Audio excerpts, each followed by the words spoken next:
Hello guys, welcome back. In this video, let's have a look on the tool called Bevel Edge Weight in the Edge menu of the Blender software. Right now I've got a polygon cube to demonstrate.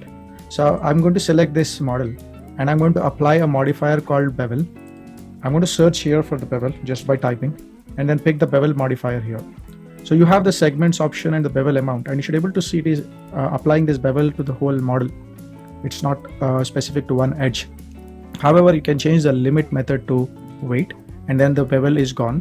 Now after this, I'm going to select the model and select any of the edges you wanted there. Okay. And then you can go to the edge and then choose Bevel Edge Weight or Edge Bevel Weight and then just click and drag it. And you should be able to see that bevel is applied where you have applied this Edge Bevel Weight here. You can keep doing that on your selected edges like that just by selecting the tool again and then just drag the mouse cursor, or you can just press 1 on the keyboard, or you can press 0.5 while you are applying this. Let me select that, select the Bevel Edge Weight, okay, and then 0.5, and it should take the 0.5 value. And I want to take the positive 0 to 1 value, and you should get this result here.